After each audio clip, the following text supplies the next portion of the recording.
This is Katie Bowman's Drop Your Lowest Quiz Score video. So we'll start with reading out the question, which is, answer the following questions relating to the solubilities of two silver compounds, Ag2CrO4 and Ag3PO4.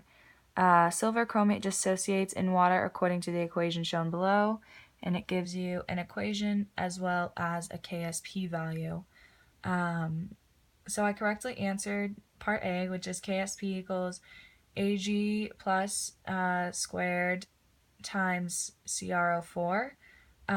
So then part B asks, calculate the concentration in moles over liters of Ag plus in a saturated solution of Ag2CrO4 at 25 degrees Celsius.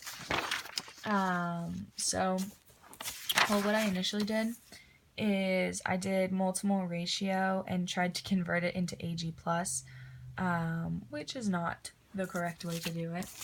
So what you actually want to do is you're going to set up your KSP equilibrium equation by taking each ion is going to be your X, and then you take the coefficient from whatever's in front of the ion and bring it down. So this one's 2x, this one doesn't have, or the coefficient's 1, so there would be an imaginary 1 there, and then you set it up into your KSP expression. So you're going to have 2x, and then you'll square it because you take that coefficient, and like in a regular equation you would square it, and then x, and there's no coefficient, so you don't do anything like that.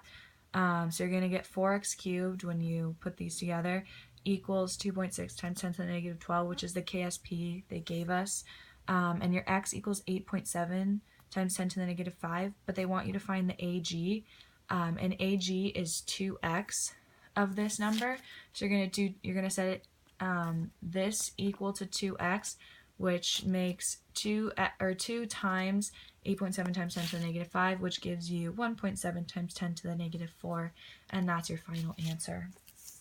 So then part C asks, calculate the maximum mass in grams of Ag2CrO4 that can dissolve in 100 milliliters of water. So for this one, I did half of what I should have done for part B.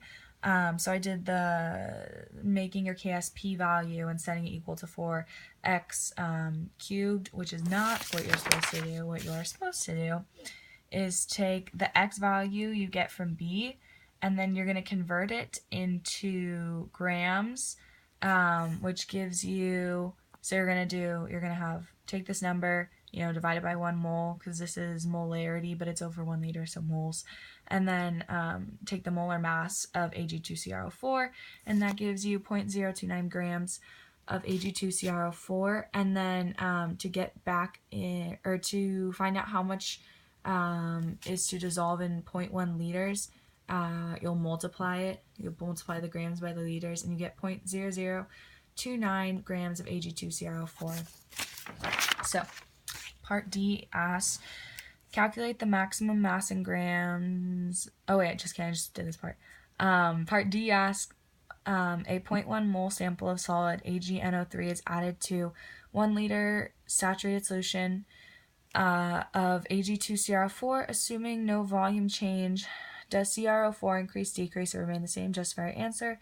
I said it remained the same because the solution is already saturated, so the solid would not dissolve in the Ag2CrO4, thus not creating more C2RO4, which is incorrect because it doesn't follow Le Chatelier's principle.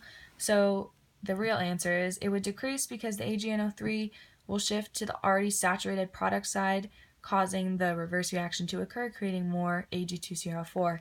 So if you added the AgNO3 to the reactant side, it would go over here and try to create more of these, but since it's already completely saturated, it would initiate a reverse reaction, creating a precipitate in the end. So then I got part E right, which was just doing, taking the KSP and creating an equation, which is right here. And then F asks to calculate the value of KSP for Ag3PO4, and I put KSP equals, and then I used this number that they gave us here, and I like cubed it on both sides to get this KSP, which is not correct. It's kind of on the right track-ish, but not really. So what you need to do is, here's your KSP equation. So you're going to have AG cubed and PO4, not cubed because, yeah, when you set up the equation, there's no coefficient. So it gives you the AG concentration, which is 5.3 times 10 to the negative 5, but then you need the PO4 concentration. So what you're going to do is take the concentration of AG and convert it into PO4 by doing a multiple ratio. So you'll divide it by 3 and then multiply it by 1. So pretty much you just need a third of what the AG is, and it's 3 times greater than the PO4, and that gives you 1.8 times 10 to the negative 5. Then you plug both of these into your KSP equation like this, and then you get 2.6 times 10 to the negative 18. So G asks, a 1 liter sample of saturated Ag3PO4 solution is allowed to evaporate at 25 degrees Celsius to a final volume of 500 milliliters. What is the concentration of Ag in the solution? Justify your answer. So I tried to do some sort of weird thing, taking, I took the, I don't even know, the molarity, and then divided it by the liters to get this. I don't know, that's not what you're supposed to do at all, because the real answer is Ag will remain the same at 5.3 times 10 to the negative 5 because it is not affected by the volume. It would just be affected by the temperature. The volume you have is not going to change the concentration. So that's it. Done.